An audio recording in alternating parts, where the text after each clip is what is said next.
মকর রাশি বা লগ্নের বর্তমানে শনির সাড়ে সাতি তৃতীয় চরণ চলছে। জ্যোতিষশাস্ত্র মতে শনির সাড়ে সাতির যে তৃতীয় চরণ হয় তা মানুষের দ্বারা কৃত অশুভ কাজ বা ভুল কাজের ফল, তা সে আগের জন্মের হোক বা এই জন্মের। এই দুই সময়ের মধ্যেকার যা কিছু আপনার জীবনে ক্ষতি হয়েছে তা পূরণ করার জন্য হয়। কর্ম সেটা নয় যেটা আপনার দ্বারা কার্য হয়েছে। কর্ম মানুষের বুদ্ধিমত্তা শোধরানোর জন্য, সামাজিক দিক শোধরানোর জন্য, শারীরিক দিক শোধরানোর জন্য, পারিবারিক দিক শোধরানোর জন্য, অর্থাৎ জীবনের সব রকম স্থিতিতে যেখানে আপনি আগামী দিনের জন্য নিজেকে তৈরি করতে পারেন, এর জন্যই শনির তৃতীয় চরণ হয়। শনির সাড়ে সাতির অন্তিম চরণ মানুষের জীবনে ভবিষ্যতের দিনগুলো ভালো করার জন্য বুদ্ধি প্রদান করে। আর যে মানুষ জীবনে সাড়ে সাতির সময় খারাপ বা কষ্টদায়ক জীবন অতিবাহিত করছে তাদের আস্তে আস্তে তা পূরণ হওয়া চালু হয়ে যায়। শনির সাড়ে সাতির তৃতীয় চরণ আপনার 2025 সাল অবধি চলবে। 2020 থেকে আপনার জীবনের যে কষ্ট চালু হয়েছে তা থামার নাম করছে না। নমস্কার দর্শক বন্ধুরা, জ্যোতিষ বর্ণনা চ্যানেলে আপনাদের সকলকে স্বাগত। ভিডিওটা ভালো লাগলে চ্যানেলটিকে সাবস্ক্রাইব করে পাশে থাকা বেল আইকনটা টিপে দেবেন। প্রথমেই আমি দেরিতে ভিডিও আপলোড করার জন্য ক্ষমা প্রার্থী। প্রথমে আপনার কর্মক্ষেত্র নিয়ে বলি। মকর রাশি বা লগ্নের কর্মের অধিপতি হন শুক্র, যে প্রত্যেক মাসে রাশি পরিবর্তন করে। বছরের শুরু থেকে 1 মে অবধি আপনার কর্মক্ষেত্রকে চতুর্থ স্থানে বসে সপ্তম দৃষ্টিতে বৃহস্পতি দেখবে। মকর লগ্ন হোক বা রাশি, যার অধিপতি শনি হয় তার সাথে বৃহস্পতি সমগৃহী সম্বন্ধ হয়। এ কারণে কর্মক্ষেত্রে বৃহস্পতির দৃষ্টি লাভকারী হবে। তাই বছরের শুরু থেকেই আপনার চাকরি বা ব্যবসায় বৃদ্ধি ঘটবে। সরকার পক্ষ থেকে কোনো কাজ আটকে থাকলে তা ঠিক হবে। বিদেশে ইম্পোর্ট ও এক্সপোর্ট নিয়ে ব্যবসায় আপনি সফলতা পাবেন। আর চাকরি বা ব্যবসায় কোনো আইনি জটিলতা থাকলে 1 মে অবধি আপনি সফলতা পাবেন।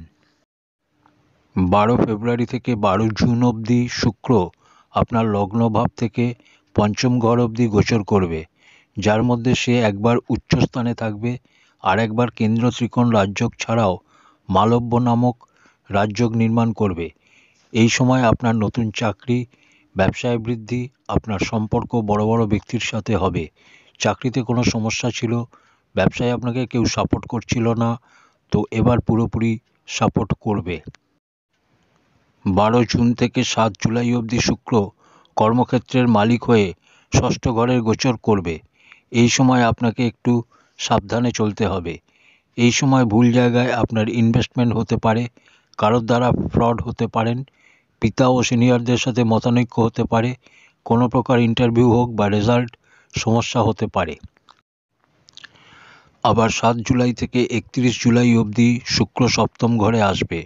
এই সময় আবার শুভ ফল পাবেন। পুনরায় 31 জুলাই থেকে 18 সেপ্টেম্বর অবধি সময়কাল আপনাকে আবার সাবধান থাকতে হবে, কারণ এই সময় শুক্র অষ্টম ঘরে ও নবম ঘরে বিরাজমান হবে। নবম ঘরে শুক্র নিজ অবস্থাতে আসবে। এরপর 18 সেপ্টেম্বর থেকে 7 নভেম্বর অবধি সময় শুক্র কর্মক্ষেত্রের মালিক হয়ে কর্মক্ষেত্রে আসবে, যার ফলে মালব্য যোগ, কেন্দ্র ত্রিকোণ রাজযোগ ও পদ্ম সিংহাসন যোগ তৈরি হবে। এই সময় আপনার সমস্ত কার্য হওয়ার সম্পূর্ণ যোগ আছে, মানে কর্মক্ষেত্রের জায়গা 2024-এ আপনার খুবই ভালো। সেই বুঝে পরিশ্রম শুরু করে দিন। বিদেশ যাত্রা নিয়ে বলি। দ্বিতীয়, একাদশ ও দ্বাদশ ঘর মজবুত হলে বিদেশ যাত্রার যোগ ভালো তৈরি হয়। দ্বিতীয় ঘরে শনি আপনার বিরাজমান থাকছে। 30 জুন শনি বক্রী হওয়ার আগে অবধি আপনার বিদেশ যাত্রার যোগ শনি তৈরি করে রাখবে। এরপর রাহু তৃতীয় ঘরে বসে নবম দৃষ্টিতে আপনার আয়স্থান বা একাদশ ঘরকে দেখবে। তাই রাহু পুরো বছর আপনার বিদেশ যাত্রার যোগ তৈরি করবে। চতুর্থ ঘরে বসে বৃহস্পতি নবম দৃষ্টিতে দ্বাদশ ঘরকে দেখবে। তাই বৃহস্পতি দ্বারাও আপনার বিদেশ যাত্রার যোগ থাকবে। ইনকাম নিয়ে বলি। টাকা পয়সা ইনকাম করতে হলে বুদ্ধি লাগাতে হয়, মেহনত করতে হয়, নতুন নতুন অপরচুনিটি খুঁজে বের করতে হয়। আপনি রেডি হয়ে যান কিছু করার জন্য। দ্বিতীয় ঘরে শনি মজবুত অবস্থায় আছে। 30 জুন বকরি হওয়ার আগে অবধি ইনকাম আপনার প্রচুর আছে। দ্বিতীয় ঘর মজবুত হলে হঠাৎ অর্থপ্রাপ্তি হয়। তৃতীয় ঘরে বসে নবম দৃষ্টিতে রাহু পুরো বছর আয় স্থানকে দেখবে। রাহুর ক্ষেত্রে পয়সা কিভাবে আসবে সেটা ম্যাটার করে না।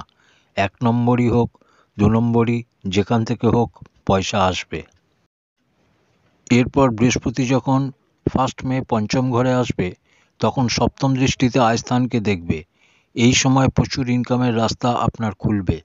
আপনার আয় স্থানের মালিক হচ্ছে মঙ্গল। 5 ফেব্রুয়ারি থেকে 15 মার্চ অবধি সময় মঙ্গল লগ্নে এসে উচ্চ হবে। আয় স্থানের মালিক, সুখের মালিক লগ্নে উচ্চ হলে আপনার জীবনে প্রচুর অর্থাগমের সুযোগ আসবে। এরপর 15 মার্চ থেকে 23 এপ্রিল অবধি আয়ের মালিক ধনভাবে চলে যাবে। সেখানে আগে থেকে শনি থাকছে, যার ফলে আপনার মানুষের সাথে মতানৈক্য হতে পারে। অর্থ সঞ্চয়ের ক্ষেত্রে সমস্যা হতে পারে, কিন্তু ইনকামের রাস্তা আপনার খোলা থাকবে।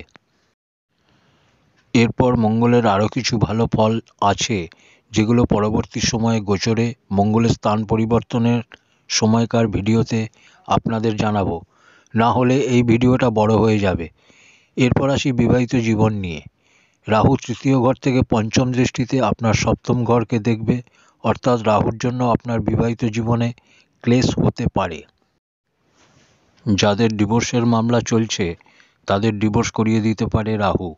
তাই বিবাহিত জীবন নিয়ে আপনাকে একটু সাবধানে চলতে হবে। 30 জুন অবধি শনি বকরি হবার আগে অবধি যাদের বিবাহ হচ্ছিল না তাদের বিবাহ হবে। 15 মার্চ অবধি আপনাকে সাবধান হতে হবে, কারণ সপ্তমভাবে মঙ্গলের নিজ দৃষ্টি থাকবে।